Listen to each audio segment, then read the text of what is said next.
श्री भागवत भगवान की है आरती, पापियों को पाप से है तारती। हरे कृष्णा। आप सभी भक्तों को श्रीमद् भागवतम के सत्र में हार्दिक अभिनंदन और सुस्वागतम। आज का हमारा विषय है विदुर का मैत्रेय के पास जाना और उनसे वार्ता, उनके साथ बात करना। आज श्रीमद् भागवतम के तृतीय स्कंद का पंचम अध्याय है, थर्ड कैंटो, चैप्टर 5।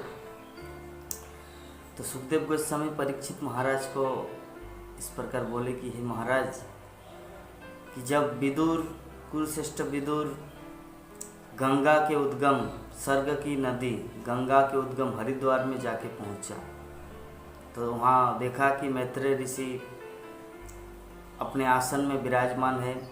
और फिर विदुर जाके उनको प्रणाम किया, दंडवत प्रणाम किया और उनको पूछा, उनको आदर सत्कार किया गया विदुर को, क्योंकि वो इतना दूर से आए हैं चलकर।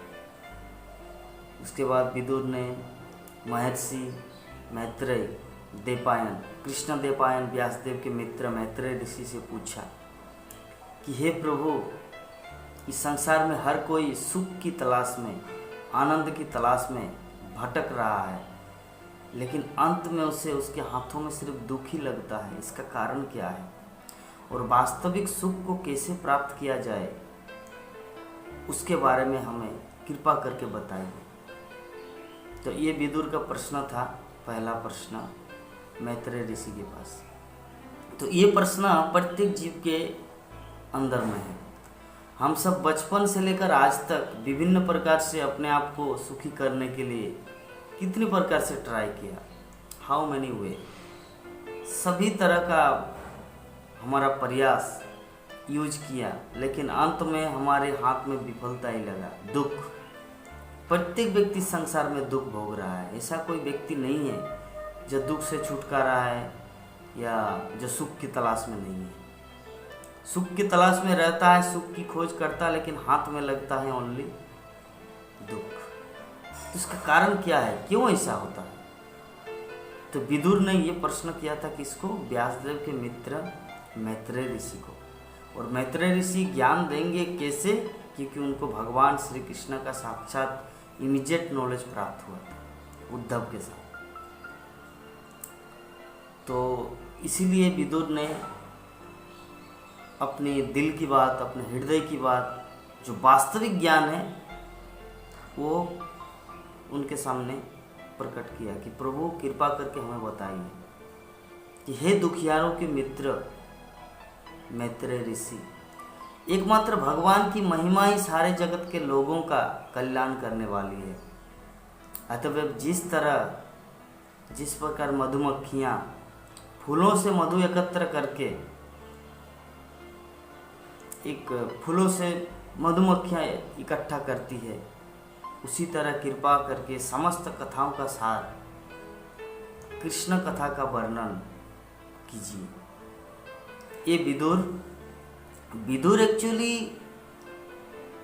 क्वेश्चन भी उसको पता है और आंसर भी पता है, लेकिन फिर भी मैत्रेय ऋषि से पूछे इसलिए क्योंकि जीवन का सार यही है कि जीवन को कृष्ण कथा में बिता देना है, कृष्ण कथा श्रवण करके ही बिता देना। अगर कृष्ण कथा नहीं सुनेंगे तो कुछ ना कुछ तो सुनना पड़ेगा। कान का काम है कुछ ना कुछ सुनना, या तो कहीं पर कुछ झगड़ा हो रहा है वहाँ पे जाके कुछ सुनना, या कोई किसी की निंदा कर रहा है वो चीज़ सुनना, कुछ ना कुछ सुनना है। इसीलिए विदुर बुद्धिमान थे, वो सब कुछ कृष्ण कथा उनको पता है, वो जानते हो, कृष्ण को देखे भी थे, लेकिन फिर भी वो कृष्ण कथा में रमना चाह रहे, ताकि जीवन को ऐसे ही व्यर्थ नहीं गंवाना चाहिए।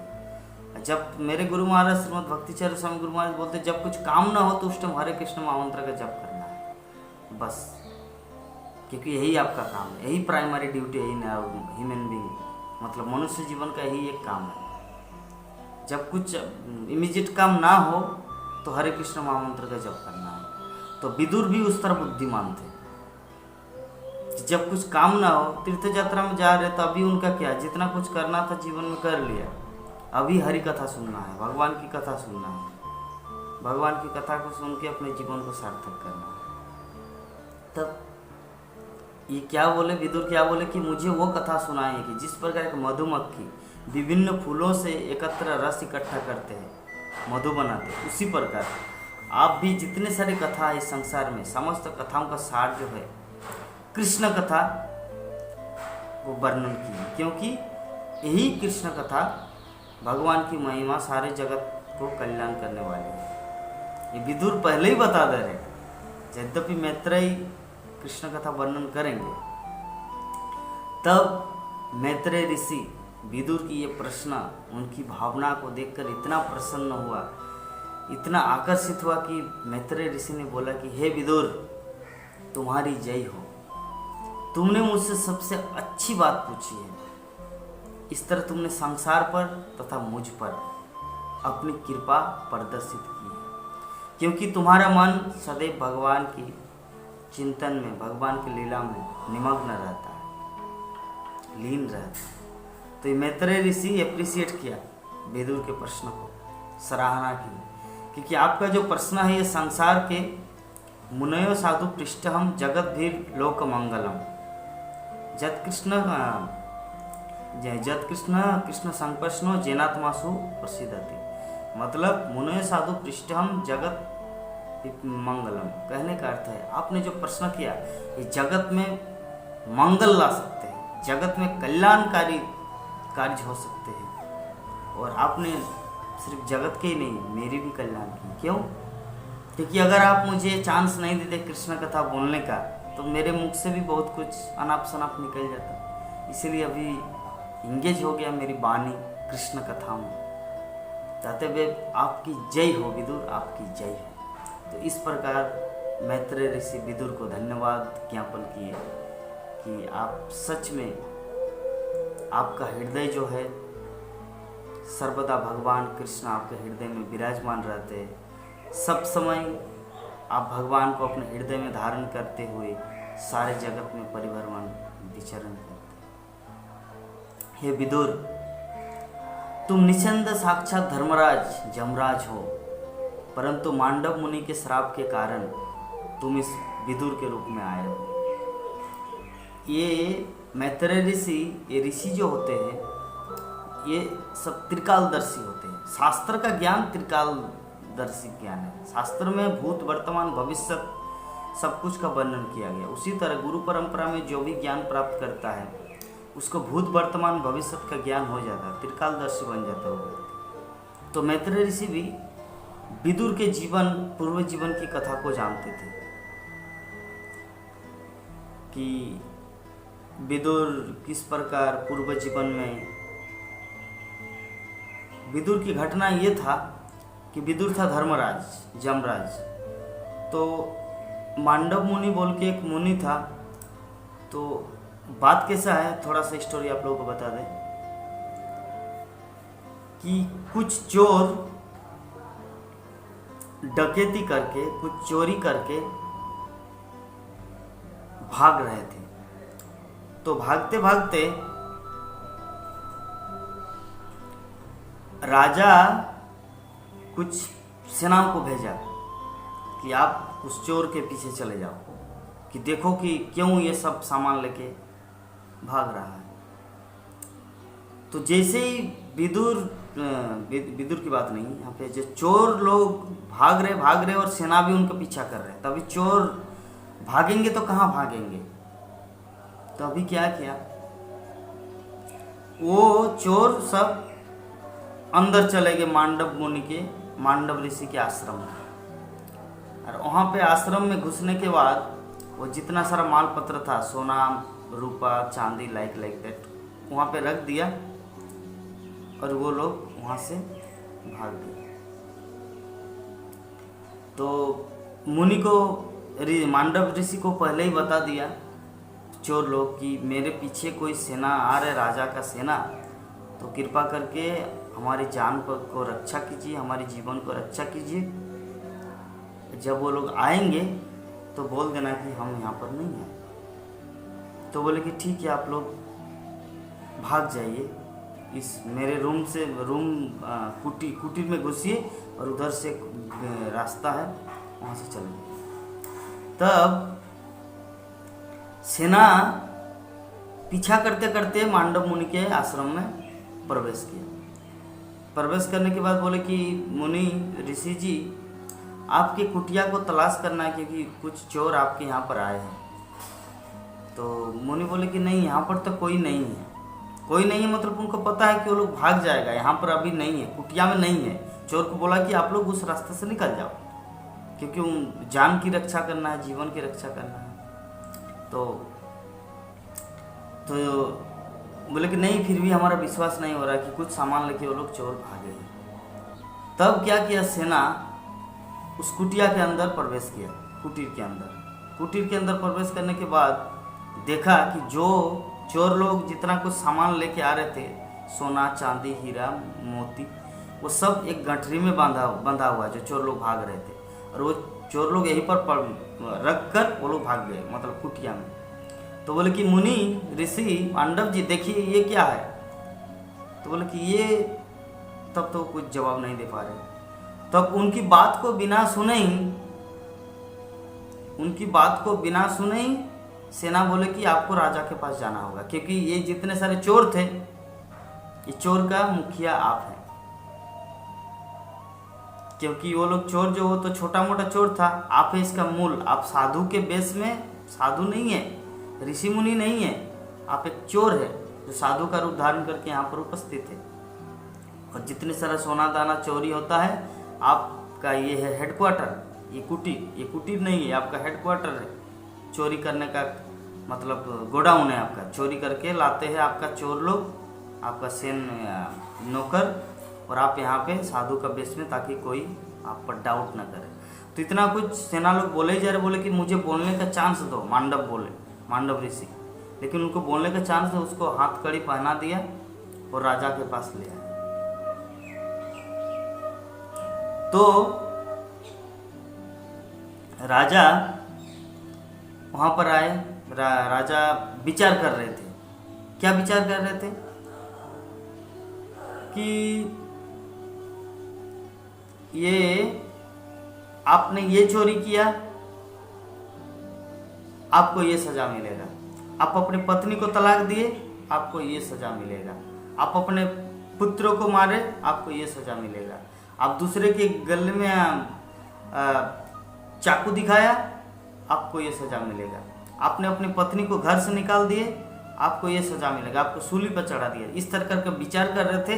और एट द सेम टाइम, और ऐसे ही समय में सेना मांडव मुनि को लेकर वहाँ पर पधारे। तो बोले कि महाराज, ये वही व्यक्ति है जो चोर लोग हमारे राज्य में आए थे और चोरी करके भाग रहा था, वो समस्त धन इनके आश्रम में मिला। तो आप इसका विचार कीजिए। तो अभी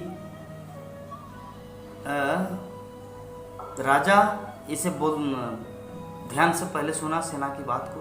तो बोले कि क्या जी, क्या ये सही है कि ये जो धन, ये जो मनी मानिक आपके आश्रम में मिला?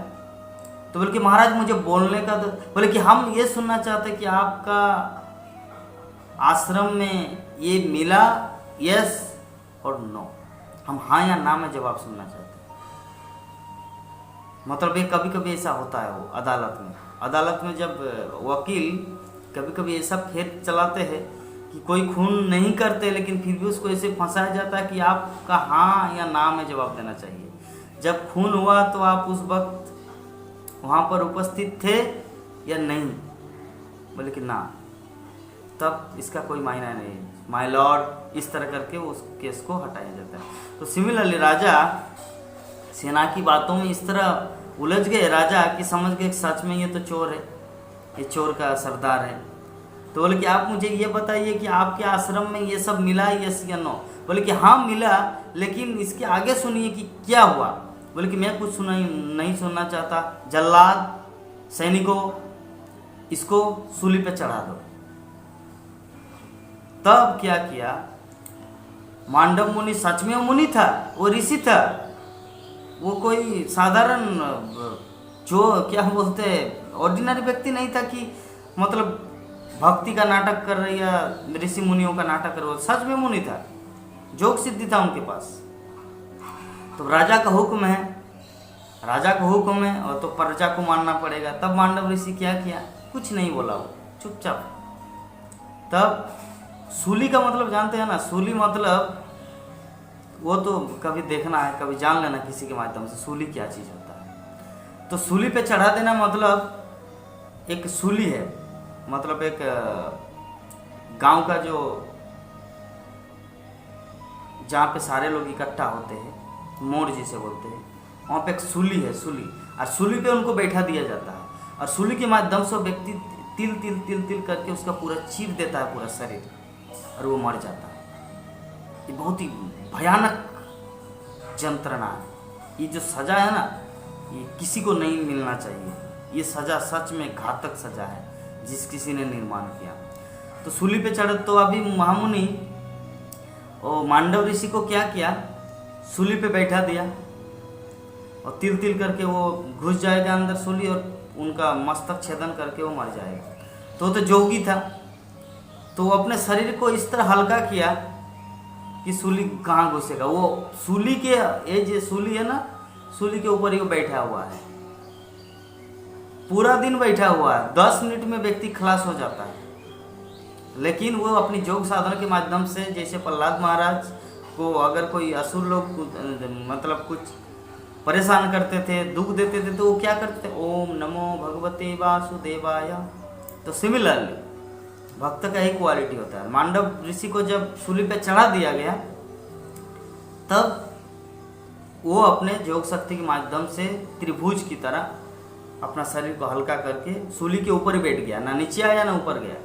क्योंकि राजा, अभी 1 दिन 2 दिन हो गया, अभी राजा को खबर दिया मंत्री ने कि महाराज महाराज आपको पता है, जिस मुनि को, जिस ऋषि को आपने सूली पे चढ़ा देने का हुक्म किया, लेकिन वो तो साक्षात महामुनि निकला, अरे उसका तो कुछ नहीं हुआ, अभी भी ऊपर में ही है वो।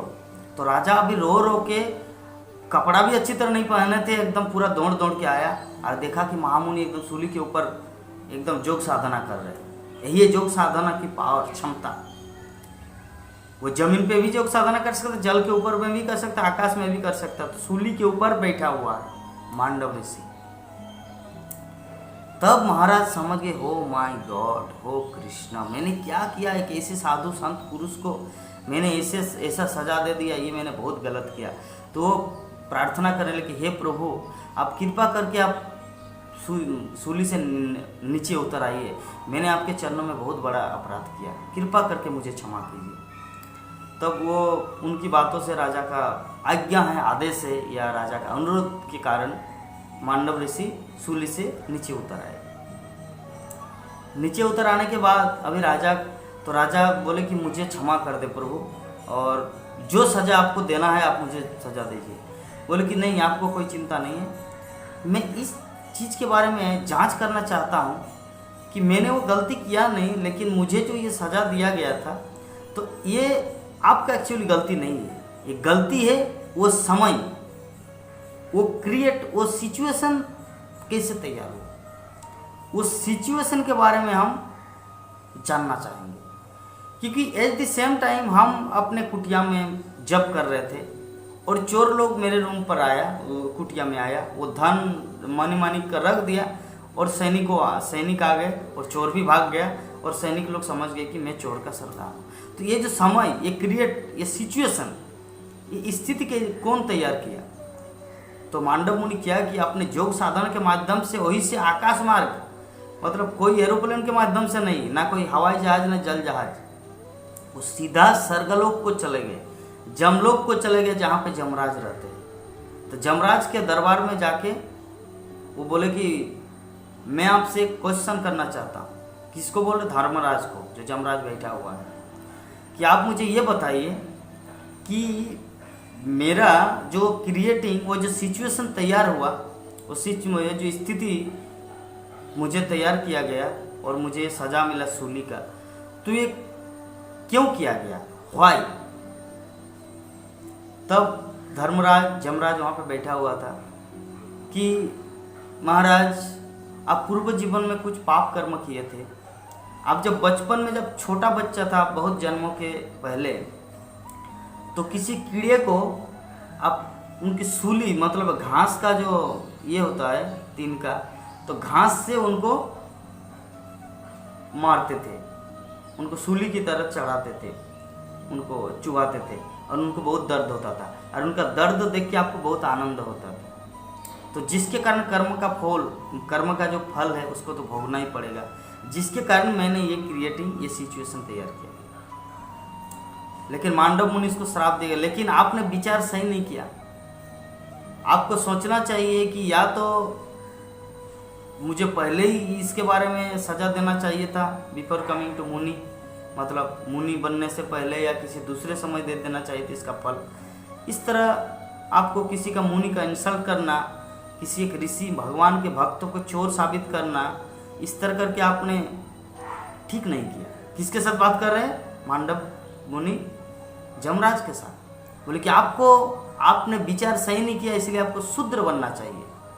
आप राजा के काबिल नहीं है और आप धर्मराज के काबिल नहीं, आप शूद्र बन जाओ। तब उनको जो अभिशाप मिला मांडव मुनि का, वो शूद्र बन गया। क्या वो धर्मराज, वो जमराज क्या बन गया? शूद्र के परिवार में, ये शूद्रानी के गर्भ से वो बन गया विदुर। ये मैत्रेय ऋषि को सब कुछ पता था क्या क्या घटना है, तो ये विदुर को ये सब घटना पता है कि आप पूर्व जीवन में जमराज थे, महाराज धर्मराज थे, लेकिन आप बन गए विदुर। आपकी माँ तो ऐसे करके घटना बताए। तो खैर बोले कि हे विदुर, तुम निषेध साक्षात धर्मराज हो, जमराज हो, लेकिन मांडव मुनि के श्राप के कारण तुम इस विदुर के रूप में आए हो।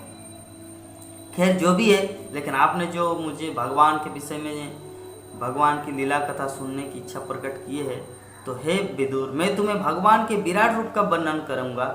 ये बात जान लीजिए कि आकाश से लेकर पृथ्वी तक जितने भौतिक तत्व के निम्न वो श्रेष्ठ गुण पाए जाते हैं, वो भगवान के दृष्टिपात के कारण। तो भगवान श्री कृष्ण जब ये सृष्टि रचना की विराट रूप के द्वारा, तो वहाँ पर देवता लोग प्रकट हुए। और देवता को प्रकट किस लिए किया गया? क्योंकि जैसे हमारे भारत सरकार या किसी गवर्नमेंट की बात करते हैं, कोई जल डिपार्टमेंट है, कोई बिजली डिपार्टमेंट, इलेक्ट्रॉनिक्स, आपका विद्या विभाग, एजुकेशन विभाग, स्कूली, हॉस्पिटल, अलग अलग डिपार्टमेंट है जिसमें अलग अलग रखा जाता है अधिकारियों को। तो शिल प्रभुपाद कमेंट करते हैं इसमें तात्पर्य में कि देवता जो है,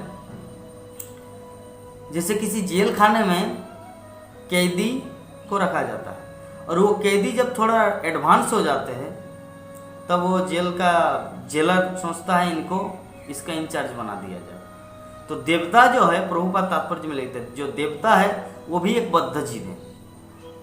इस जेल खाना का बद्ध जीव है, जो जेल में ही रहते हैं, तो उनको इंचार्ज बना दिया गया। तो भगवान श्री कृष्ण ने सोचा कि ये जो भौतिक जगत का निर्माण मैंने किया, तो इसमें तो कुछ कार्यकर्ता की ज़रूरत है, अधिकारियों की ज़रूरत है कुछ करने के लिए। तो कैसे किया जाए?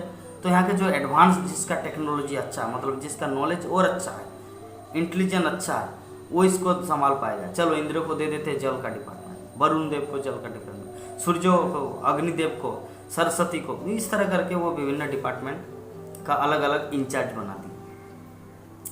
तो देवता भगवान से इस तरह प्रार्थना कर रहे हैं कि देवताओं ने भगवान से प्रार्थना किए थे कि हे प्रभु, जिसका गंभीर मनोवृत्ति के कारण प्रबुद्ध होकर आपकी भक्ति शुरू कर दी, वो ज्ञान तथा वैराग्य की सीमा को लांघकर आपके धाम को पा लेता है।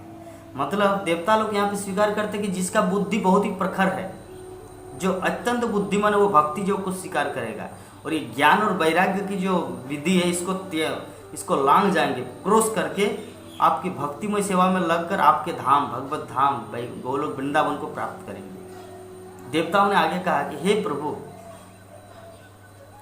आप हमें वो ज्ञान, वो आदेश प्रदान करें ताकि अगले सृष्टि के विभिन्न विभागों में आपकी यथोपयुक्त सेवा में हम लोग लग सके। तो यहाँ पर देवता भगवान से प्रार्थना कर रहे कि आपकी जो विराट सृष्टि है, जगत की सृष्टि में विभिन्न कार्यकर्ताओं की ज़रूरत है, तो हम लोग को क्या करना चाहिए, क्या नहीं करना चाहिए। हमारे पास ना ज्ञान है, ना आपका इंस्ट्रक्शन, ना आपका आदेश है। तो कृपा करके हम सबको आपकी सेवा में लगाइए कि हम लोग को क्या करना है, कि मुझे हम सबको वो ज्ञान दीजिए या वो आदेश दीजिए, ताकि आपकी सेवा में आपके इस मिशन को पूरा कर सके। तो देवता प्रार्थना कर रहे भगवान से, और भगवान इसीलिए कहा जाता है कि हिंदू धर्म में खिचड़ी बन गई कि देवता और भगवान को एक समान माना जाता है, लेकिन सच्चाई नहीं है। देवता बद्ध जीव है, जबकि भगवान नित्य मुक्त है।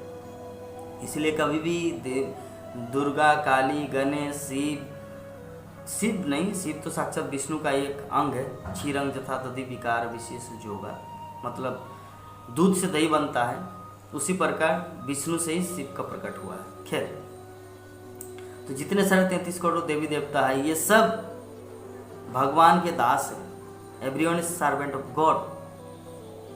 जीवेर स्वरूप है नित्य कृष्ण दास, एकला ईश्वर कृष्ण आर सब वृत्त। एकमात्र कृष्ण ही परमेश्वर, आप बाकी सब उनके दास हैं। तो ये सब देवता लोग भगवान से जब प्रार्थना किए तो भगवान उन सबको आशीर्वाद दिया, वरदान दिए कि वो अगले सृष्टि में उनका सहायता करेंगे। तो इस प्रकार जगत की सृष्टि विराट रूप की वर्णना मैत्रेय ऋषि ने विदुर जी को सुनाया। और अगले अध्याय में हम लोग दूसरा टॉपिक लेके आएंगे। और आज का जो हमारा टॉपिक था मैत्रेय से विदुर की वार्ता, श्रीमद् भागवतम के तृतीय स्कंद का 5वां अध्याय, वो समाप्त हो। तो कल तक के लिए हम विदा चाहते हैं। हरे कृष्ण। इस वीडियो को लाइक करें, हमारे चैनल को सब्सक्राइब कर बेल आइकन जरूर प्रेस करें हमारी न्यू वीडियो सबसे पहले।